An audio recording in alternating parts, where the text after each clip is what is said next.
Welcome to Family Homesteading of West Texas. We are a homesteading, homeschooling family of 9. We grow, cook, and preserve most of our food from scratch.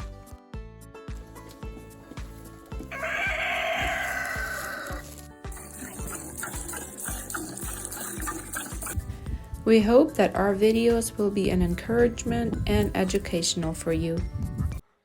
Hi YouTube friends, it's been way too long. I've been absent from this channel for quite a while. So today I decided I was going to do a garden tour with you, and I'm going to be completely honest. I'm going to show you everything.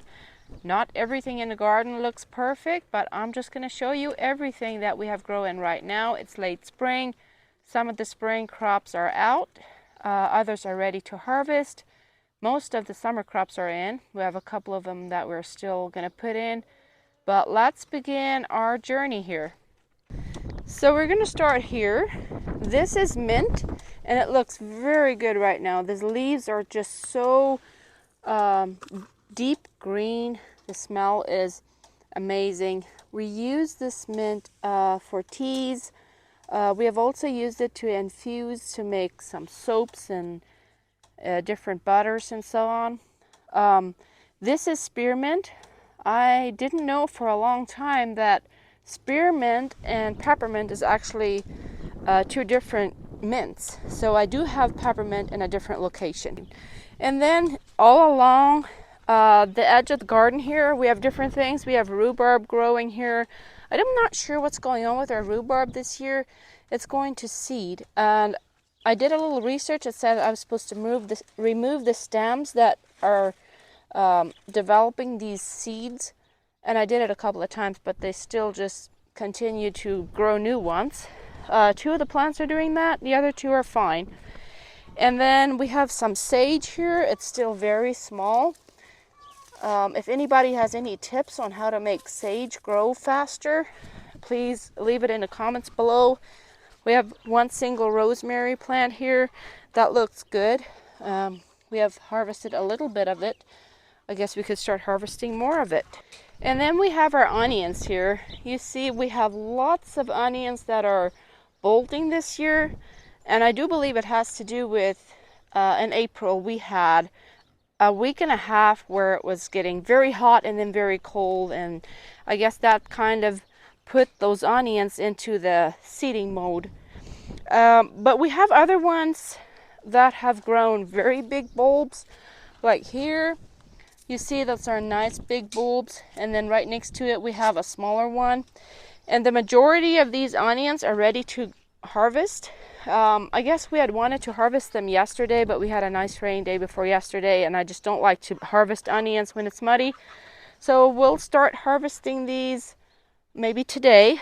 The ones that are bolting, they still grow onions under the ground here, and we could still use them. As you can see here, there's a nice bulb in here. The only thing is they won't store well. So the ones that are bolting, we will just use them up first. And then we have okra all along here, almost to the other end.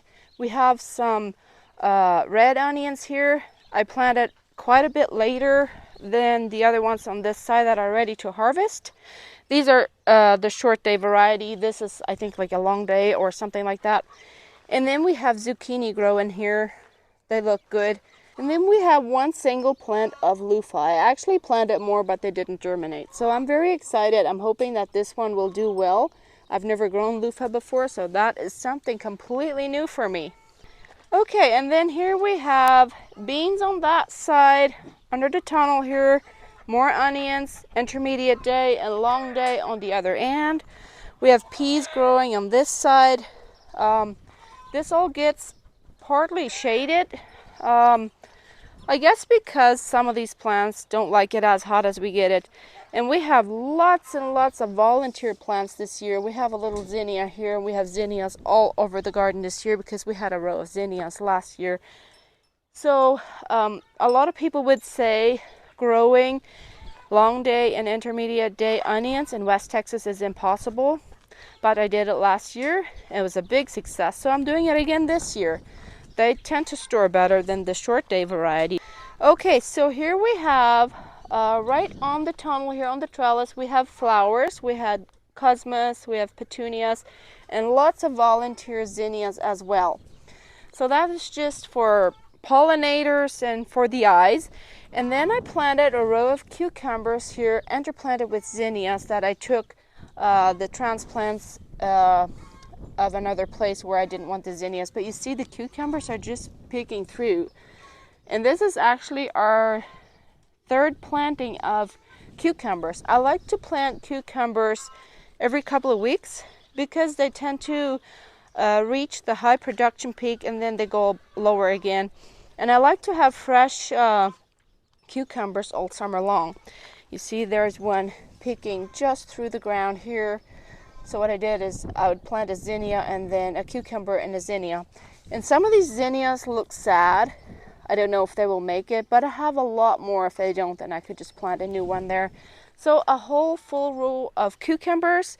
Then I'll just take you to the other side here with more cucumbers. So here we have more cucumbers, and these are bigger cucumber plants already. I planted these, I think, 3 weeks before I planted that other row, and we built a trellis here. So they will climb up here. I also interplanted these with zinnias, just because I had so many. And then we have a volunteer basil right here, and I read that basil was supposed to repel pests, so I'm just going to leave it there. And these cucumbers, I think they should start producing cucumbers here in the next week or two probably. They look amazing. And we will do more cucumbers along this line here. I'm just going to wait maybe another week or two. Okay, so this lovely patch here is the patch that we actually planted, I think the very first thing we planted in the garden. So that's kale and cabbage. And of course we have zinnias and marigolds growing with the cabbage and the kale. And we put insect mesh over top. When we first planted, we actually put row cover over top because it was still cold at the time. And the cabbage is just about ready to harvest. I think we could already start harvesting some of the cabbage. We've been eating lots of kale. This insect mesh does really protect these kale and cabbages from pests. We have had a little bit of aphids, but it's very manageable.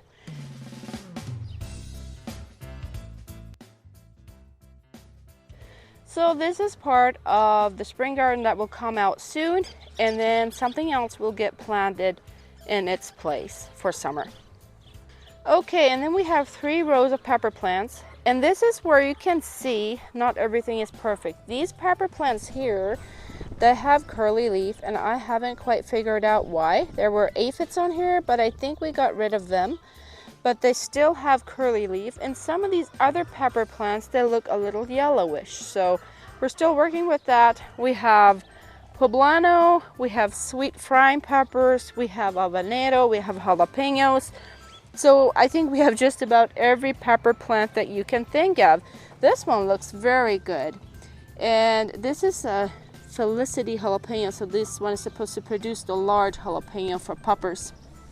What I'm probably going to do this year, I'm going to let these grow a little bit taller, and then I'm going to clip their heads. That's supposed to give more like a bushy plant, produce more peppers. So that's what I'm going to try this year. So as you can see, we have had a little shade protection here. And I did a second protection here because the birds were just eating my plants. So these plants have been under 2 shades until now, and I can see that they need a little bit more sun. So I'm just pulling this shade cloth back. These are beets and turnips. And then we have some lettuce here. These are all cool loving plants. So a little bit of shade is good, but they also need some sun. And then I don't know what it is that didn't come up here.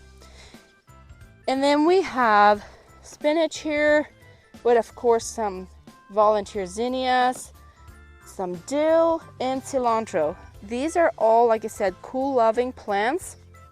And they will not be doing very good for very much longer because it's starting to get very hot. And this is where our tomatoes are starting. We have lots of tomato plants this year. These are cherry tomatoes, and we did put the plastic around the cages because we planted them when it was still very windy and some cool days. So I thought that was a good way to protect them. Now we're just starting to cut out pieces to slowly get them used to the climate outside of the little greenhouse they have. And look at this. We actually have a little red cherry tomato. That is so exciting.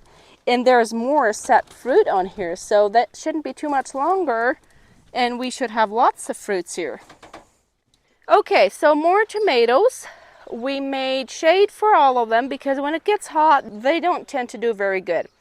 We have something going on with our tomatoes that I am not sure what's going on, and I'm going to show you here in a little bit.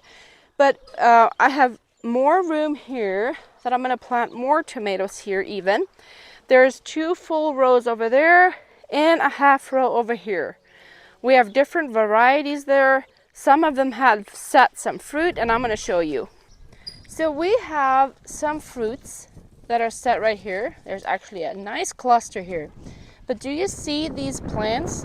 Their leaves are curling, and I am just not sure what's going on. This is one of the better plants that doesn't have as much leaf curl as some of the other ones. So let's go along here. I'll show you how bad it actually gets. We have this plant all the way on this end here. It looks like it's going to die. The leaves are even a little bit crusty and it doesn't grow. So I am not sure what's going on. And then on the other side here, we have a couple of plants that have curly leaves. They still grow, but they don't look healthy. They don't have a lot of fruits. They should have a lot of fruits by now. There's a couple of blooms on there, but they just do not look healthy. And I've done quite a few things that I thought could help with it. Does not make a difference. We have also planted marigolds in between here. It's supposed to repel pests. You see this tiny plant, how many tomatoes it has? I'm not sure if this plant is going to be able to support all these tomatoes, and I'm not sure what's going on with it. I know that I've planted this plant quite a bit later in the season than I did all these, but we'll see, I guess.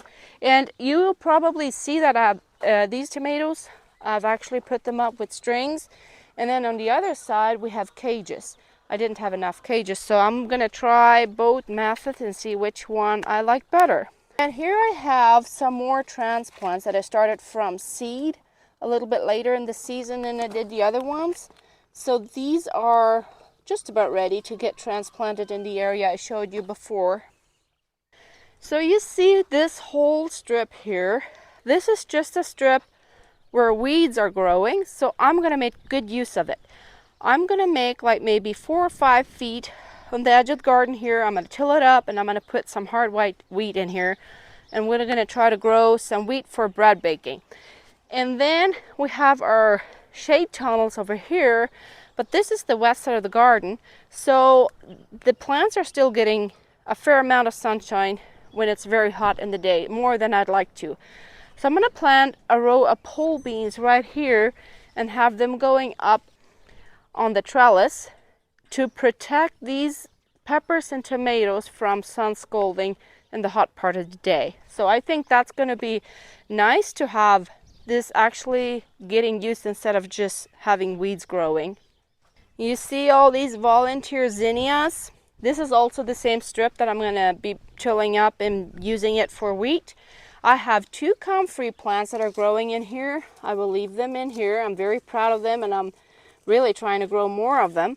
There's one here and one here. And I am actually going to take roots from these in a year or 2 to plant more of them.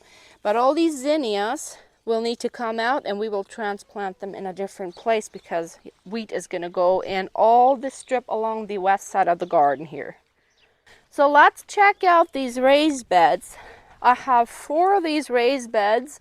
And this raised bed is basically done for this season. We have celery going to seed. This celery was planted last year and it was overwintered. So I'm getting seed from these celery plants and I'm excited about it. We had lettuce in here. We still have some spinach that we could probably do another cut of.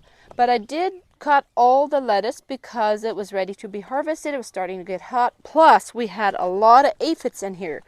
I left one of these red lettuce plants for seeds, but I do see now, and have a close look up here, that we still have aphids. I don't know if you can see it on camera, those little tiny green bugs. So I might end up pulling that plant just because I'm trying to get rid of those aphids. And this bed, this is parsley, and then you see these white flowers here, that's actually cilantro. This parsley and cilantro was actually planted late last summer, and we have done, I think, like 4 cuts of these parsley, and then it started going to seed. So I'm just gonna let it seed, I'm gonna collect some of these seeds, and then I'll plant fresh parsley. And then on this side of the bed, we have summer savory, which I'm very proud of because I've been trying to grow summer savory for, I think, 4 years without any luck, and this year it looks wonderful. And then we have radishes, and have a close look how big they are. We have already harvested quite a few, and they're so delicious. There's 2 different varieties, and as you can see, one of the varieties is going to seed. We still were able to harvest some of these, so this variety that's starting to go into seed is the variety that has the white on the bottom. This other variety that doesn't go to seed as easy is like a completely reddish, and it's quite a bit bigger. So I'm probably going to lean towards this one for the future. Okay, and then we have 2 beds with carrots. This one gets covered with insect mesh because at the beginning when they started coming up, the birds were trying to eat my plants. So I covered it up and I just left it on afterwards. And this one on the other side here, I had it covered with shade cloth for the same reason, but we had a windy night 2 days ago and it blew off. So I'm taking it off because I do see the ones that didn't get shaded look better than the ones that got shade. So I'm going to leave the shade cloth off. The plants are well enough established that the birds won't eat them now. Okay, and then we have garlic. This garlic got planted last fall, and we have 2 different varieties. I don't remember the name of this variety, but these here is an elephant something, and they grow these scapes. I do believe that once these scape grow a little taller, maybe open up, I'd have to break them. I'm very new at growing garlic, but I do think that's what I've read somewhere. And then these other garlic here, we do see quite a few of these brown leaves on the outside. And I think I read somewhere that that was an indication that they were almost ready to harvest. So we'll probably start harvesting garlic here in the very near future. So this is our main garden here. Not everything is growing perfect, but I'm very proud of it, the way it grows. I'm thankful to the Lord that He provides, that we can do this. So now we're going to take you to our potato patch. We have actually 2 different potato patches outside of the main garden, and also we have a watermelon and cantaloupe patch that those plants are actually just starting to come up. Okay, so this is the first potato patch. The plants look amazing. We did dig up a couple of plants a couple of days ago, and we found a couple of small potatoes. They were not very big and not very many, so we'll see after maybe another week or 2 how exactly good they're going to do. We're doing overhead watering this year with the potatoes, so that might be something that some people would say it's a big no-no, but that was the easiest for us for this year. So this is the patch where we planted cantaloupe, watermelon, and I do see that we need to do some replanting.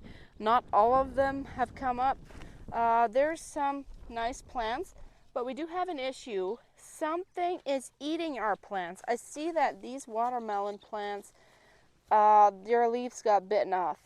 And I did see that in a couple other places too. And then we had some Jubilee watermelon planted all along the outer edge there. And I think I saw one plant actually came up. So we need to do some replanting here, but we still have a long season. So I'm not too worried about that. We'll just fill those holes that didn't come up, and hopefully they'll come up the next time. So this is our other potato patch. We have quite a bit of rye growing here because we did plant rye as a cover crop in fall. There's also some weeds, some tumbleweeds. I just feel like potatoes are not as picky about competition, so that's one of the things that we take advantage of. We had potatoes in this place last year at the beginning of the year, and then we did corn and pumpkins afterwards. And I think we're going to do beans in here after we have harvested the potatoes. I think we still have enough time after we are done harvesting the potatoes to do beans. So we'll see how that will go. So that's all the in-ground garden. I showed you the raised beds. I do have a couple of containers that I planted something in, and I've got them close to the house. So I'm going to show you those as well. So this is a planter box that I got for my birthday last year, and it didn't hold up very good in the wind. But we had cilantro growing in here. We have been eating this cilantro for the past 2 months or so, and it's been wonderful. I also planted a couple of lettuce seeds in here that didn't come up at first, but they came up later. So we have been enjoying that, but this is mostly done. We have a couple of cilantro plants that are going into seed, so I will let them seed. And then we'll harvest the lettuce and probably plant something else in here. I'm not sure exactly what, but this is just nice to have close to the house, close to the kitchen. When you decide that you need some cilantro, it's just right outside your kitchen door. And then I have this container with peppermint in there. Remember I told you earlier that peppermint and spearmint was different?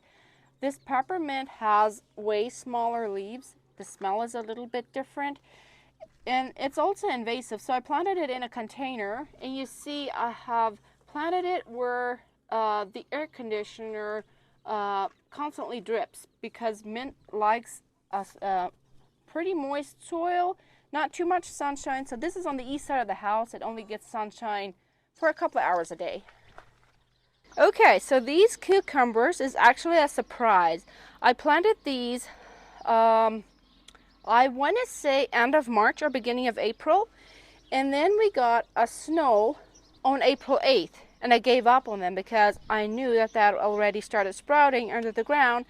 I didn't even water them or anything, and all of a sudden at the end of April I came back to these and I found nice little plants. I had completely ignored them, so I was so excited. So this was our first planting. Now let's have a close-up look here what we actually have.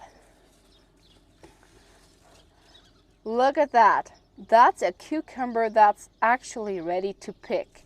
And I have 3 plants here. I planted another one on the far side there. That one didn't come up. I did actually plant, but I did plant another one there. So we're just gonna trellis them up over here. I used T-post on both ends here, and then I just used like a baler twine here, and I'm using baler twine to bring these plants up here. And this is also in our backyard, so it's very close. If you need a snack, you can just go out the back door and have your snack right there off the plant. So that is going to be all for today. That's all the plants we have currently growing, and I know we have a lot to harvest this week yet and put in new stuff for the summer. Hope you enjoyed. Bye.